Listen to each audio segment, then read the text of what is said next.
Boa noite. Hoje a nossa aula vai ser dividida em duas partes. A primeira é sobre gestão de caso complexo, que é um fechamento da aula da semana passada sobre o cuidado dos doentes crônicos. E na segunda metade da aula nós vamos falar sobre as pessoas que consultam frequentemente. Bom, só retomando um pouquinho, né? Quando a gente usa o modelo de assistência aos portadores de doenças crônicas, ele vai dividir em 5 níveis, em que o quinto nível seria aquele caso mais complexo. A gestão de caso, ela vai ser justamente para essa pessoa que se enquadra no quinto nível. E o intuito é planejar, monitorar, avaliar e coordenar a atenção à saúde dessa pessoa que tem uma doença que se enquadraria como complexa. Para que essa gestão de caso funcione, é essencial a cooperação e coordenação entre o profissional ou profissionais envolvidos no cuidado da saúde dessa pessoa, a pessoa que tem essa condição complexa e toda a rede de suporte que ela venha a ter. Como objetivos de realizar essa gestão de caso, nós teríamos, né, ajustar as necessidades de saúde dessa pessoa com os serviços que nós temos para dispor, para oferecer para esse paciente, dar autonomia para a pessoa e para a sua família, melhorar a qualidade de vida das pessoas e a sua capacidade de autocuidado, aumentar a satisfação das pessoas e de suas famílias, assegurar a continuidade do cuidado, reduzir os efeitos adversos das intervenções médicas, melhorar a comunicação e colaboração com os profissionais de saúde, avaliar as altas hospitalares e prevenir reinternações, monitorar e estimular a adesão ao plano de cuidado, melhorar a qualidade da atenção prestada à saúde dessa pessoa e coordenar o cuidado em toda a rede de atenção à saúde. O desenvolvimento da gestão de caso, ela vai partir da seleção do caso que vai ser gerido, identificar quem vai ser o gestor de caso, e esse gestor pode tanto ser um profissional de saúde que está diretamente relacionado com o cuidado de saúde desse paciente, por exemplo, um enfermeiro, um fisioterapeuta, como também, e geralmente, é alguém que não está diretamente relacionado com o cuidado de assistência à saúde desse paciente. Por exemplo, o psicólogo ou assistente social. Depois nós vamos identificar os problemas, elaborar e implementar um plano de cuidado e realizar o monitoramento contínuo desse plano de cuidado. Bom, em relação à seleção do caso, a equipe ela vai estipular quais critérios vão ser utilizados para selecionar um caso para gestão. É muito peculiar de serviço para serviço, mas normalmente tem-se essa listagem que eu coloquei aqui no slide, não isoladamente um problema, e sim a junção de problemas. Tem locais que utilizam, por exemplo, o número de morbidades, a frequência de internações, de reinternações, a frequência em que é acionado o serviço social, enfim, os critérios eles vão ser estabelecidos pela equipe de saúde, mas o que vai ser levado em consideração? A presença de multimorbidade, a presença de polifarmácia, baixa adesão às intervenções, e aqui não só adesão aos medicamentos prescritos, e também a procedimentos, fisioterapia, outras intervenções que são necessárias para o cuidado, o alto nível de dependência física ou cognitiva por parte desse paciente, a presença de tecnologias de alta densidade, então um paciente que está com oxigenoterapia domiciliar, que tem uma nutrição parenteral, que está em ventilação mecânica, por exemplo. Pacientes que são incapazes de autocuidado. presença de graves problemas familiares ou socioeconômicos, pessoas desprovidas de rede de suporte social, idosos frágeis que vivem só, readmissões hospitalares frequentes, a presença de distúrbios mentais graves, evidências de algum tipo de abuso físico, psicológico, que essa pessoa venha a ter sofrido ou esteja sofrendo, moradores de rua e pobreza extrema. A partir do momento que você selecionou um paciente para essa gestão de caso, vai ser feita a identificação dos problemas. Nessa identificação de problemas, não vai ser só os problemas do ponto de vista médico, e também os problemas por parte do paciente, condições que ele identifica como um problema para a sua saúde. Nessa fase, vai ser feita a identificação de possíveis fatores complicadores, vai se observar qual a rede de suporte que esse paciente tem, e aqui na rede, além da família, pode ser incluso vizinhos, amigos, pessoas da igreja, os próprios profissionais de saúde, né? Qual que é o suporte que essa pessoa tem? As condições de vida dessa pessoa, as condições de vida aqui vai ser incluso não só a parte do ciclo de vida que ela está, mas também condições socioeconômicas e também condições físicas. Tem moradia? Como é essa moradia, né? Qual que é a condição ali de higiene, enfim, todas as condições que envolvem a vida desse paciente. A capacidade de autocuidado do paciente. Para este momento, é importante realizar entrevistas. Essas entrevistas são feitas com o próprio paciente, com familiares, com as pessoas que estão envolvidas no suporte de assistência à saúde dessa pessoa. Pode ser necessário entrevista com vizinhos? Pode ser necessário. Vão ser feitas entrevistas também com todos os profissionais que estão diretamente relacionados com o cuidado de saúde. O médico, o fisioterapeuta, o fono, enfim, é feita uma avaliação geral de toda a situação que está esse paciente e os problemas que têm que ser abordados. Tem algumas estratégias, algumas ferramentas que vocês podem utilizar para este momento, e aqui eu cito o genograma, o ecomapa e a avaliação multidimensional do idoso. Bom, vamos elaborar e implementar o plano de cuidado. Neste momento, vão ser definidos os objetivos do plano de cuidado, estabelecendo metas a curto, médio e longo prazo. É importante ter a coparticipação da pessoa, da família e da rede de suporte durante a elaboração desses objetivos e metas. Em suma, nós vamos definir o que necessita ser feito, como será feito, quem proverá esses serviços necessários, quando esses objetivos serão alcançados, onde e quando os serviços serão prestados. Aqui vem a importância do gestor de caso, do coordenador, ele ter conhecimento de toda a rede de assistência à saúde, as especificidades de cada ponto de atenção dos sistemas de apoio, porque é ele que vai fazer essa coordenação do cuidado à saúde dessa pessoa complexa. Em relação ao monitoramento, é necessário, né, que se faça verificações dos objetivos que foram estabelecidos, se eles estão sendo cumpridos. E, caso necessário, fazer reajustes e novas intervenções.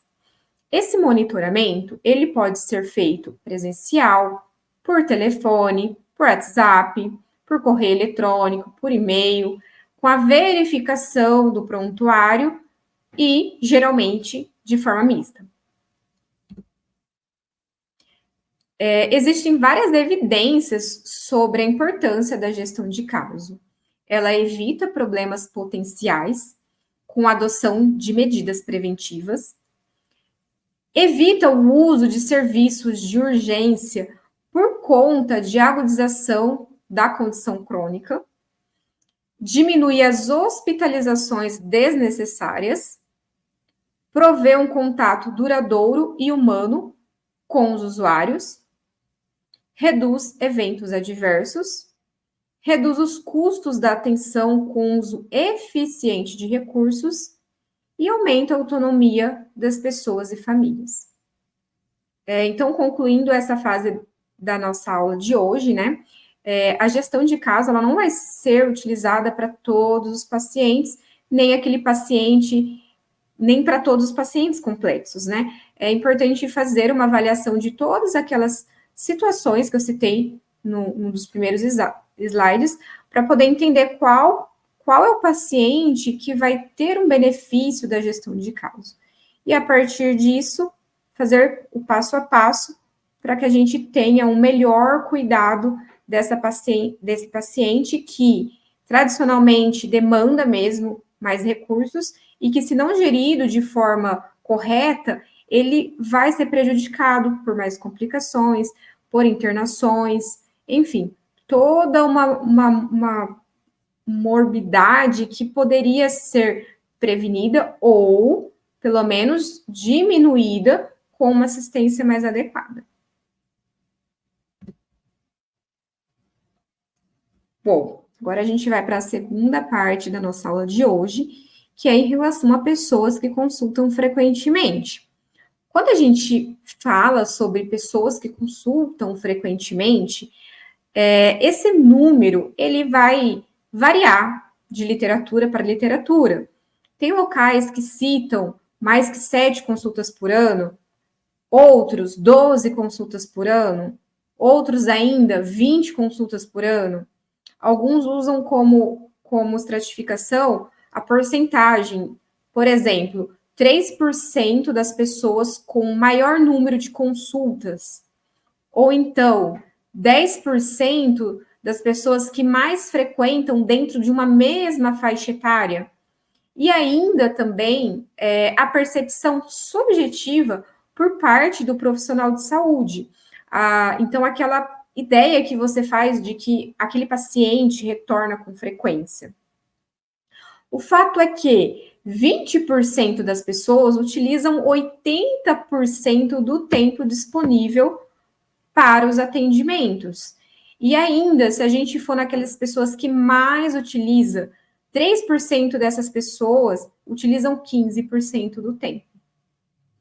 Normalmente, essas pessoas são rotuladas, hiperfrequentadoras, somatizadoras, pessoas chatas, lá vem ele de novo, enfim, elas acabam recebendo rótulos, o que muitas vezes acaba prejudicando o cuidado com essa pessoa, o cuidado da saúde dessa pessoa. Saliento aqui que é importante a gente distinguir as pessoas hiperutilizadoras por iniciativa própria, por iniciativa delas mesmas, de irem frequentemente, daquelas em que elas frequentam mais o serviço por demanda do médico ou da equipe de saúde. Então, essa distinção seria entre os que vão por iniciativa própria, daqueles que retornam frequentemente porque o médico solicitou, ou porque a enfermeira solicitou, e por assim diante. As pessoas que consultam frequentemente têm-se feito indagações do porquê que isso acontece. E chegou-se à conclusão de que não seria um ou dois motivos, e sim uma combinação de fatores físicos, emocionais e sociais. Pois essas pessoas, elas tendem a ter taxas elevadas de doenças crônicas, taxas elevadas de sofrimento emocional, tem-se a maior prevalência de doenças mentais, tem-se também uma autopercepção ruim do seu estado de saúde, aquela ideia de que está doente, não necessariamente com a presença de doença. Tem-se mais frequente o baixo suporte familiar e problemas psicossociais. Normalmente, esses pacientes, eles trazem sintomas vagos, inespecíficos, indiferenciados. Aqui entra também aqueles sintomas inexplicáveis. Tem uma clínica pouco organizada e a presença do medo de doença. Com essa hiperfrequentação, tem-se um desperdício e uso inadequado de recursos. Acaba se desprendendo investigações desnecessárias, tratamentos desnecessários, encaminhamentos e reencaminhamentos inapropriados. Consequentemente, essas pessoas elas ficam suscetíveis à iatrogenia. E também tem evidência de um consumo elevado de psicotrópicos. O perfil mais prevalente: mulheres, idosos, desempregados, presença de saúde mental e multimorbidade. Até então, a gente está falando de um perfil de aspectos, de fatores relacionados ao paciente. Porém, temos alguns aspectos relacionados ao serviço de saúde que podem influir em pessoas hiperfrequentadoras. E aqui nós temos a atitude do médico. Aquele médico que tem um perfil mais paternalista, ele acaba trazendo para si pacientes mais hiperfrequentadores. Em contraponto, aquele médico que tem uma atitude mais capacitadora frente ao seu paciente, vai diminuir essa demanda. A disponibilidade psicológica reduzida no serviço como um todo de saúde acaba ocasionando mais hiperfrequentadores. As competências, essas competências nós vamos abordar mais adiante na aula. A equipe de trabalho, aquele profissional que acaba atuando isoladamente, ele vai trazer para si pessoas que retornam com maior frequência. Em contraponto a quando se trabalha com uma equipe multiprofissional que reduz a incidência desses casos. Então, em relação às implicações para o cuidado, o paciente que vem com frequência, ele acaba ocasionando uma contrarreferência no médico, causando uma aversão, uma angústia, o burnout por excesso, de trabalho no médico. Toda essa aversão acaba culminando em uma compreensão deficiente da situação da pessoa por parte do médico. Se ele não compreende, ele vai ter uma resposta inadequada às necessidades que essa pessoa tinha. Consequentemente, prolongamento do sofrimento, repetição de consultas. Aumento de consultas, temos menos tempo disponível para consultas. Aumenta o estresse do médico, tem menor tempo, menor qualidade para os cuidados, voltando ali numa compreensão deficiente da situação da pessoa. Isso vai gerando um ciclo vicioso de um cuidado inadequado na saúde desse paciente. Temos algumas ferramentas que podem ser utilizadas para abordar o paciente hiperfrequentador. Uma delas, é o método clínico centrado na pessoa, que a gente já falou em outra aula. O método clínico centrado na pessoa, ele vai ajudar muito a conduzir esse paciente, porque ali você vai abordar qual é a experiência da pessoa com aquela doença, qual é o impacto que está causando na vida dela, entender o contexto pessoal, familiar e comunitário dessa pessoa. Vamos abordar os sentimentos, ideias, a funcionalidade e as expectativas da pessoa em relação ao seu cuidado. Com isso, a gente vai poder fazer uma identificação, um entendimento melhor de todo o contexto dessa pessoa. O segundo ponto, prevenção quaternária. Evitar ratificar queixas que não são condizentes, evitar solicitar exames desnecessários, encaminhamentos desnecessários. Vamos evitar a iatrogenia, orientar o paciente, fazer uma educação em saúde e não simplesmente validar aquela queixa que muitas vezes é desnecessária. Pulando um pouquinho, depois a gente retoma, né? O autoconhecimento do profissional de saúde, que nós vamos abordar no próximo slide, é essencial para poder fazer uma intervenção mais correta. Quando a gente melhora a autopercepção de envelhecimento e da saúde do paciente, a gente diminui a hiperfrequentação. Como nós vimos anteriormente, no perfil do hiperfrequentador, tem-se muito o medo da doença. Muitas vezes o paciente ele não está vindo pela queixa em si, pelo aquele sintoma em si, e sim pelo medo de que aquilo signifique uma doença. Quando a gente faz essa educação em saúde, uma conscientização da normalidade de determinados sintomas, essa pessoa fica um pouco mais tranquila e acaba não vindo com tanta frequência. Vamos abordar o autoconhecimento e intervenções. O autoconhecimento do profissional de saúde. É essencial que o profissional de saúde, ele conheça as suas competências e as aprimore. Conhecer o seu estilo, os seus hábitos, suas habilidades e práticas profissionais. E ter a consciência das suas fragilidades, limitações e insuficiências. É importante que faça, né, essa pergunta retórica. Como é que eu vejo e penso essa pessoa? Por que eu a vejo como uma hiperfrequentadora? Como eu estou conduzindo essa pessoa? Será que ela retornou por alguma coisa que eu deixei de falar? Ou alguma orientação que eu dei que a fez retornar mais brevemente do que deveria? O que eu posso fazer para melhorar?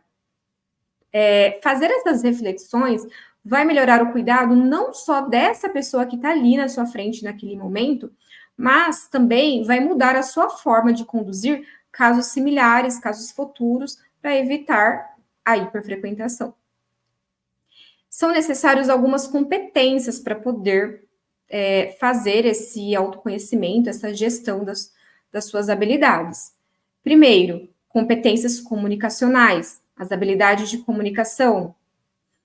Competências relacionais, abordar a relação médico-paciente, melhorar essa relação médico-paciente.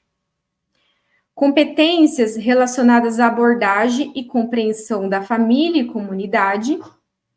E competência técnico-clínica mesmo. Aqui tem algumas sugestões de intervenções que vão auxiliar a diminuir essa demanda de hiperfrequentadores. Então, primeiro, identificar essa pessoa como hiperfrequentadora. O 2, intervir apenas em frequentadores persistentes. Tem algumas pessoas que elas estão vivenciando alguma condição ou momento da sua saúde que a fazem se tornar hiperfrequentadora. De certa forma, com um motivo. Então, a gente tem que fazer essa distinção entre aqueles casos justificáveis, daquelas pessoas que realmente utilizam o serviço acima do esperado. Indo para o item 3, compreender as razões da procura elevada e seu padrão. Então, utilizar o método clínico centrado na pessoa vai fazer com que vocês compreendam essas razões e trabalhem em cima disso para diminuir essas angústias, essas queixas desse paciente. Observar se existe um padrão induzido pelo profissional e, nesse caso, corrigir. Entender o contexto sociofamiliar, história de vida e de saúde dessa pessoa. Elaborar uma abordagem singular, aplicando um método clínico centrado na pessoa e uma intervenção abrangente. 7, utilizar os recursos disponíveis. Aqui entra a equipe multidisciplinar. Vamos utilizar os outros profissionais, sanar todas as questões que essa pessoa venha a ter. Cito, por exemplo, às vezes temos no serviço ali uma deficiência da parte de psicologia, esse paciente ele retorna te usando como terapeuta, ou então uma demanda que o fisioterapeuta poderia resolver, ele está retornando com você por conta de dores, né? Então, vamos usar o máximo possível dos recursos disponíveis. Também utilizar, né, a comunidade, serviço social, que muitas vezes deve ser utilizado, né? Foge um pouco do nosso escopo. Lembrar de evitar medicalizar problemas psicossociais. E como último item aqui de sugestão, temos a reavaliação da intervenção e observar possíveis recaídas. Então, você, né, fez uma intervenção para com aquele paciente, melhorou a hiperfrequentação dele, passou um tempo, ele retorna. Então, tem que abordar novamente esse paciente, entender por que ele voltou com esse hábito de consultas acima do que deveria. Bom, já finalizando a aula, né, eu trago aqui uma reflexão para vocês. Ter consciência da heterogeneidade de pessoas, situações, problemas, comportamentos, contextos e fenômenos associados permite ao médico e à equipe ajustarem os modos de ver cada pessoa em suas circunstâncias e modificam a sua prática. Uma atitude reflexiva, sistemática e de aprendizagem contínua pode melhorar a abordagem das pessoas com procura inadequada de consultas e encontrar melhores respostas para suas necessidades e expectativas. Isso permitirá ao médico dedicar mais tempo e recursos para outras pessoas, problemas e necessidades de saúde.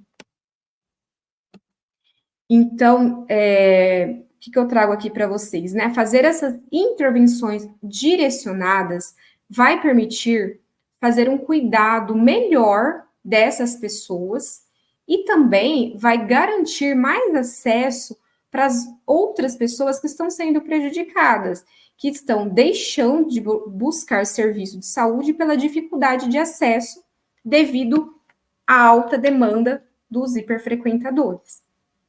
Bom, finalizo a aula de hoje e fico à disposição para eventuais dúvidas. Tenham todos uma boa noite e uma ótima semana.